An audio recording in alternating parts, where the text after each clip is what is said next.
وہ بڑے hard liner قسم کے ہوتے ہیں، الٹرا نیشنلسٹ ہوتے ہیں، اور وہ کسی قسم کا کمپرومائز نہیں کرتے، کنزرویٹیوز ہوتے ہیں اور اتھارٹیٹیو بھی ہوتے ہیں۔ تو ان تمام چیزوں کو دیکھتے ہوئے سخت قسم کی پالیسیز جو ہیں وہ نیتن یاہو صاحب نے دوبارہ سے لاگو کی تھی، جس نے ایک ایکشن کا جو ہے ریئیکشن آنا جو ہے وہ بنتا تھا۔ آج کے اٹیک میں سب سے زیادہ جو چیز تھی وہ سرپرائزنگ اٹیک تھا۔ سرپرائزنگ اٹیک دو طریقے سے، ایک تو یہ کہ 5,000 راکٹ تقریباً 2 سے 3 گھنٹوں میں فائر کیے گئے، اور جو ایک آئرن ڈوم کا کانسیپٹ ہے کہ وہ محفوظ رکھیں گے اسرائیلی آبادکاروں کو جو اسرائیل کے قبضہ والے علاقے میں رہتے ہیں، وہ ٹوٹلی فیلڈ نظر آیا، وہ کسی قسم کے راکٹ کو روک نہیں سکا۔ نمبر 2، انہوں نے تینوں جو حماس ہے انہوں نے تینوں طرف سے تینوں آرم فورسز کو جو ہے وہ اس کو اٹیک کیا، تینوں طرف سے، سی کی طرف سے بھی کیا، ایئر کی طرف سے بھی کیا، اور زمینی بھی اٹیک کیا۔ اب ایئر کی جانب سے اٹیک کرنا بڑا یونیک سے کائنڈ چیز تھی، اس میں انہوں نے جو ہے وہ پیراگلائڈرز کا استعمال کیا، انڈیجنس بنائے ہوئے، اور یہ جیسے جیپنیز جو ہیں ورلڈ وار 2 کے اندر کمیکازی انہوں نے ایئر فورس اٹیک کیے تھے، اسی پیٹرن کے اوپر جا کے اسرائیلی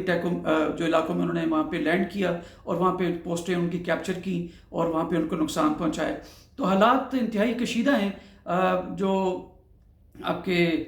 دوسرے جو ہیں حزب اللہ ہے جو کہ لبنان میں ہے، انہوں نے بھی کہا ہے کہ ہم ڈیولپمنٹ سچویشن جیسے ہو رہی ہے اس کو دیکھتے ہوئے اپنا جو ہے لائے عمل جو ہے اختیار کریں گے، لیکن مجھے یقین ہے کہ یہ جنگ اتنا دور نہیں جائے گی، ماں سوائے کو بڑی ہاسٹائل قسم کی سٹیٹمنٹس جو ہیں وہ دنیا نے نہ دی، اسپیشلی ابھی ویسٹ کو آپ دیکھیں، اسپیشلی یورپین یونین کو، انہوں نے اس کو خاصا کنڈیم کیا ہے اور ان حملوں کو ٹیررسٹ اٹیک بولا ہے، جبکہ میں سمجھتا ہوں یہ انتہائی معیوب ہے، اگینسٹ حقیقت ہے کہ ہم دہشت گرد حملے کیسے ہو سکتے ہیں؟ اس فلسطینیوں نے اگر حملے کیے ہیں تو اپنی ہی سرزمین کو واپس لینے کے لیے قابض فوجوں کے خلاف کیے ہیں، تو کسی صورت بھی اس کو یہ نہیں کہہ سکتے کہ انہوں نے کوئی بارڈر کراس کی ہے یا کسی دوسرے ملک میں جا کے حملہ کیا ہے یا کوئی ٹیررسٹ اٹیک کی، وہ اپنے ہی قبضے کیے علاقوں کو واپس لینے کے لیے انہوں نے جد و جہد کی ہے۔ لیکن ایک چانس ضرور ہے کہ آپ کے جتنا شیعہ کرسچن کے علاقوں میں، جیسے میں نے کہا کہ آپ کے نیچے یمن ہے، ایران ہے، عراق ہے، سیریا ہے، لبنان ہے، جس میں شیعہ پاپولیشن زیادہ ہے اور وہ اینٹی اسرائیلی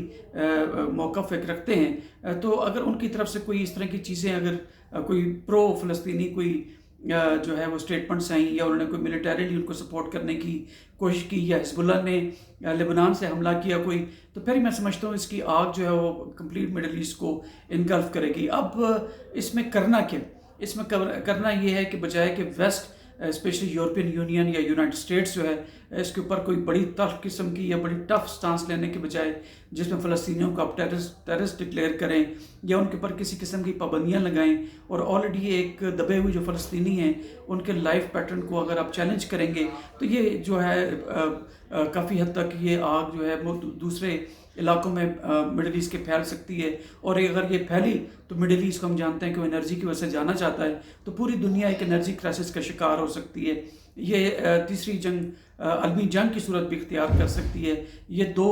ریلیجنز کے درمیان، یہودیوں اور مسلمانوں کے درمیان ایک جنگ کی شکل اختیار کر سکتی ہے۔ یہ نیوکلیئر وار کی طرف خدا نخواستہ لیڈ کر سکتی ہے۔ یہ ایسٹ اور ویسٹ کی جو ہے وہ جنگ ہو سکتی ہے، یہ نارتھ اور ساؤتھ کی جنگ میں کنورٹ ہو سکتی ہے۔ جو اس وقت دنیا میں ریسیشن ہے وہ بڑھ سکتا ہے، اور عالمی لیول کے اوپر جو اس وقت غریبوں کی تعداد میں بے تحاشا اضافہ ہوتا چلا جا رہا ہے، وہ جو ہے چیزیں ہو سکتی ہیں۔ اور سب سے بڑھ کے اگر خدا نخواستہ جنگ ہوتی ہے تو آپ کا انوائرمنٹ تباہ ہو سکتا ہے، آپ کے کلائمیٹ چینج جو دنیا اس کا چیلنج فیس کر رہی ہے، تو ملٹیپل قسم کے جو خطرات اس سے لاحق ہیں۔ اب اس کو کرنا کیا ہے کہ آپ کو جو ویسٹ ہے، اسپیشلی یونائٹڈ اسٹیٹس، مل کے جو یہ آگ لگی ہے اس کو بجھانے کی ضرورت ہے۔ جیسے کہ بڑی بیلنس قسم کی اسٹیٹمنٹ ترکی نے اس کو دی ہے کہ مل بیٹھ کے اس کو حل کریں۔ جنگوں سے مسائل حل نہیں ہوتے ہیں، جنگوں سے آپ یہ تو ہے کہ آپ کسی نیگوشیٹنگ ٹیبل کے اوپر آ سکیں، اپنے مطالبات کو رکھیں، جس میں کوئی جو ڈیولپڈ کنٹریز ہیں یا اسٹیک ہولڈرز ہیں دنیا کے امن کے حساب سے وہ بیٹھیں اور دونوں طرف کا موقف سنیں۔ اور جو 2 اسٹیٹ جو ایک بڑا مشہور جو ایک وہ ہے سلوشن ہے فلسطین کی پرابلم کا، اس کے اوپر بیٹھ کے سوچیں کہ کیسے آپ ایکول ڈیوائڈ کر سکتے ہیں وہاں پہ لوگوں کو جو ہے ان کی آبزرویشنز کو، لوگوں کے خدشات کو مد نظر رکھتے ہوئے، تو جتنی جلدی ہو سکتا ہے اس کو روکا جائے۔ ادروائز مجھے خدشات ہیں کہ یہ دنیا کو ایک زبردست قسم کا خطرہ فلسطین کی اور اسرائیل کی جو جنگ ہے اس سے لاحق ہو سکتے ہیں۔ ٹل دا ٹائم ہم بہت ہی میچور، بہت ہی ایک کینڈیڈ اور کیلکولیٹو رسپانس اس کو نہیں دیں گے تو خدا نخواستہ دنیا جو ہے